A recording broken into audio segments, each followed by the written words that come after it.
எல்லாருக்கானும் தலைவர். ஒரு குறிப்பிட்ட சமுதாயத்துக்கோ சாதிக்கோ, ஒரு குறிப்பிட்ட சமுதாயத்துக்கோ சாதிக்கோ தலைவர் அல்ல. ஒட்டுமொத்த தமிழ் இனத்திற்கும் ஒரு அற்புதமான தலைவர், ஒழுக்க நெறிமிக்கவர்.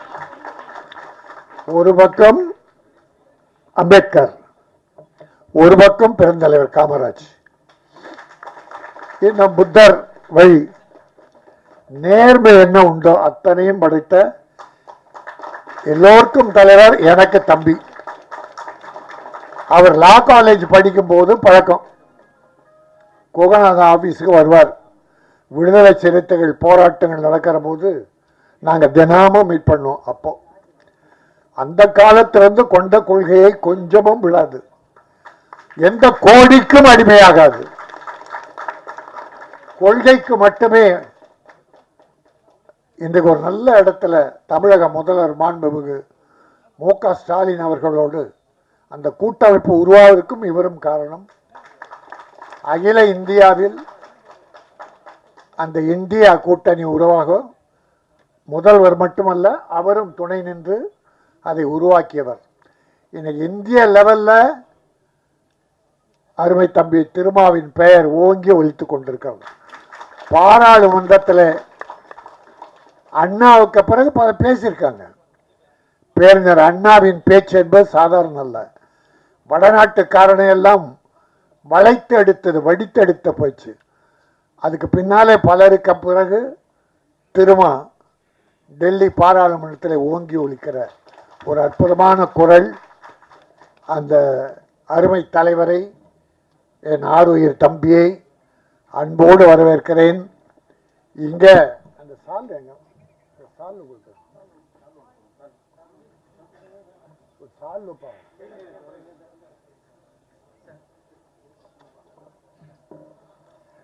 இந்த சால்வை நான் போட்டுக்கிறது இல்லை,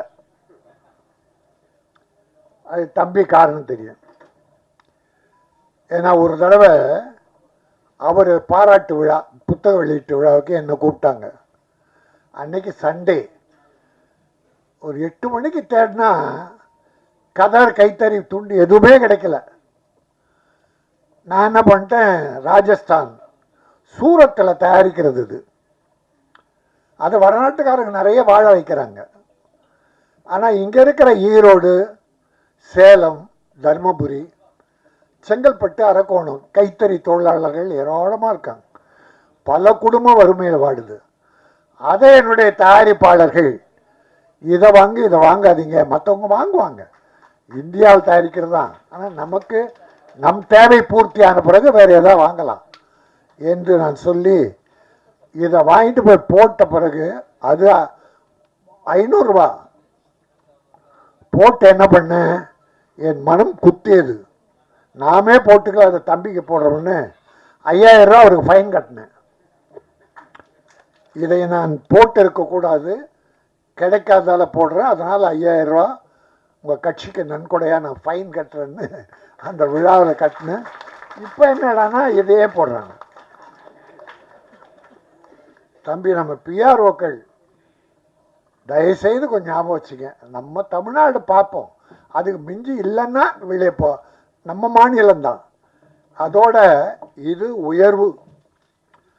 மிக அற்புதமாக பண்ணியிருக்கீங்க ப்ரொடியூசர் வருண்குமார், அற்புதமாக. இதுதான் காலமெல்லாம் வாழும். இதை எனக்கு கொடுத்தாங்க, பெரிய புக்கு, என்னால் படிக்க முடியாது. அதனால் நான் என்ன பண்ணுறேன், தினமும் படித்து கொண்டிருக்கிற, உலகை படைத்து கொண்டிருக்கிற அருமை தம்பி திருமாவுக்கு பரிசா தந்துடுறேன்.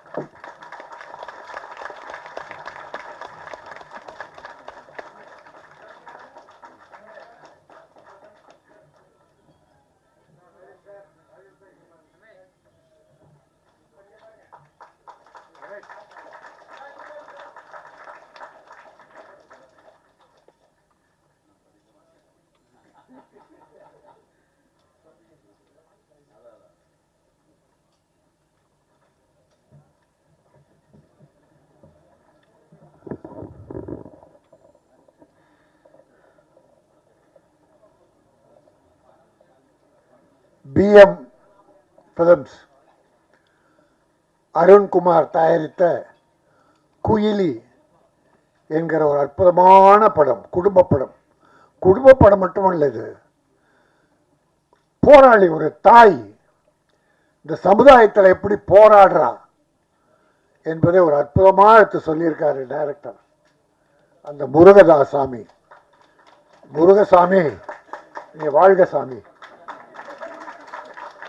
இந்த படத்தை துணிச்சலும் எடுத்த நமது அருண்குமார், அவருக்கு துணையா ஜெயக்குமார், எல்லாரையும் பாராட்டுறேன். தம்பி, இது ஒரு குடியாரங்களை ஒழிக்கிறதுக்காக எடுக்கப்படும்.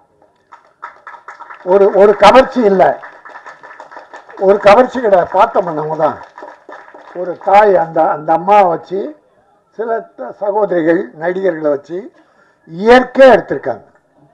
குடியினால என்ன கொடுமை நடக்கிறது என்பது அற்புதமாக படம் பிடிச்சிருக்காரு. இன்னைக்கு நாட்டில் நான் தமிழக முதல்வர் மு.க. ஸ்டாலின் அவர்களை நான் கூட தான் இருக்கேன். தம்பி ரொம்ப நெருக்கமாக இருக்காரு, நானும் கூட இருக்கேன்.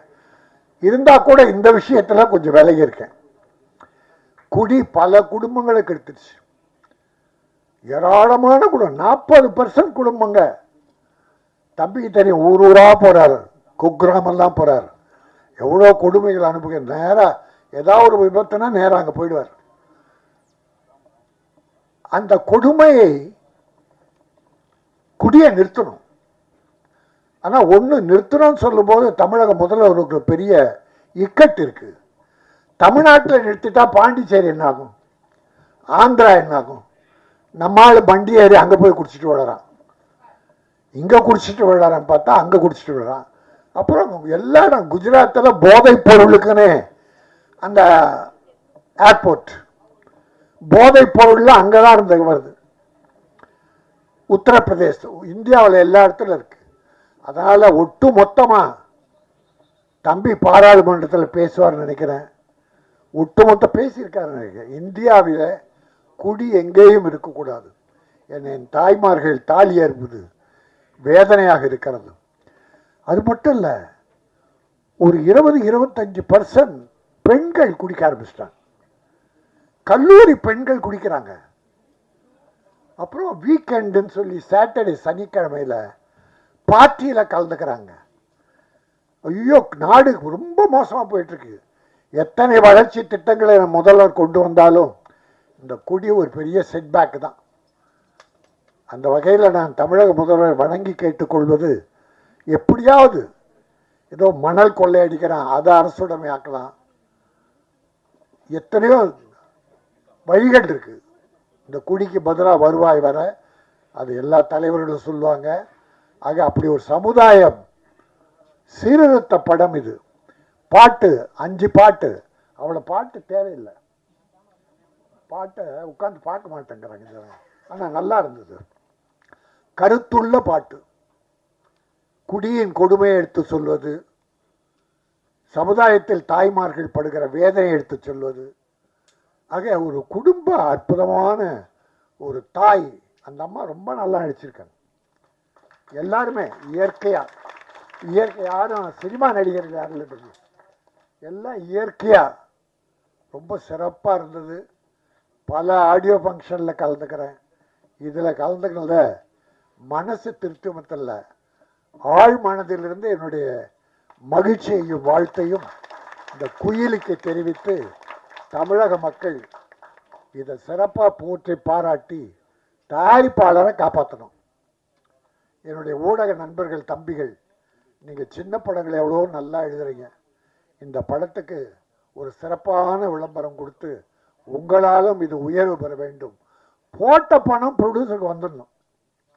ஏன்னா 100% ப்ரொடியூசர் நடுத்தரில் நிற்கிறான், படம் ரிலீஸ் பண்ண முடியல, போட்ட பணம்லாம் லாஸ்.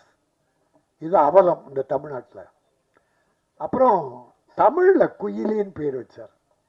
எதுக்கெடுத்தாலும் இங்கிலீஷ் பேர், இங்கிலீஷ் பேர், இங்கிலீஷ் பேர். இந்த அஜித் நல்ல தமிழ் பேர் வச்சுட்டே வந்தார். வீரம், விவேகம், விவசாயம், விசுவாசம். கடைசியில் குட் பேட் அக்லின்ட்டான்.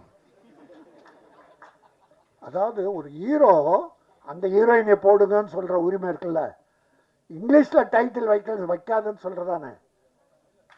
பெரிய பெரிய ஹீரோக்கள் இருக்கு. ஒரு ஹீரோ இன்னைக்கு பொதுநலன் வந்துட்டு இருக்காரு. அவர் படம் எல்லாம் பார்த்தீங்கன்னா சர்க்கார். என்ன சர்க்கார் தமிழ்ல பேர் கிடைக்காதா? எத்தனை படங்கள் ஆங்கில பெயர்கள். அப்புறம் தமிழ்நாட்டுக்கு தொண்டாற்று அது அரசியல் வேணாம், நம்ம அங்கே போக விரும்பலை. தமிழை வலியுறுத்துங்கள். டாக்டர் கலைஞர் அவர் காலத்தில் இங்கிலீஷில் பேர் வச்சுக்கிட்டே இருந்தாங்க, ஆங்கிலத்தில். தலைவர் என்ன பண்ணாரு, முத்தமிழறிஞர், தமிழில் பெயர் சூட்டினால் மானியம்னார். அதில் விரசம் இருக்கக்கூடாது, இரத்த கலர் இருக்கக்கூடாது அப்படின்னு சில கண்டிஷன்ஸ் போட்டு அந்த சிறுமுதலீட்டு படங்களுக்கெல்லாம் 3 லட்சம் முதல்ல, அப்புறம் 7 லட்சம் அவர் காலத்தில் கொடுக்கப்பட்டது. தமிழில் அப்பொழுது எல்லாமே அப்போ எப்படிதான் கிடைச்சது தமிழ் பேர்? ஒரு மானியம் கிடைக்குதுன்னா வைக்கிறோம். ஆகவே தயவுசெய்து நான் திரைப்பட தயாரிப்பாளர்களையும் ஹீரோக்களையும் வணங்கி கேட்டுக்கொள்வேன். தமிழில் ஏராளமான அற்புதமான பெயர் இருக்கிறது. அந்த பெயரை வையுங்கள். தமிழக மக்கள் வாழ்த்துவார்கள், வரவேற்பார்கள். இந்த படம் குயிலி தமிழக மக்களின் மனதில் நிறைந்த இடம்பெற்று பெரிய வரவை தீட்ட வேண்டும். ப்ரொடியூசரை காப்பாற்ற வேண்டும். இயக்குனருக்கும் தொழில்நுட்ப கலைஞர்களுக்கும் நடிகர்களுக்கும் ஒரு நல்ல வாழ்வை தர வேண்டும் என வாழ்த்தி விடைபெறுகிறேன். நன்றி, வணக்கம்.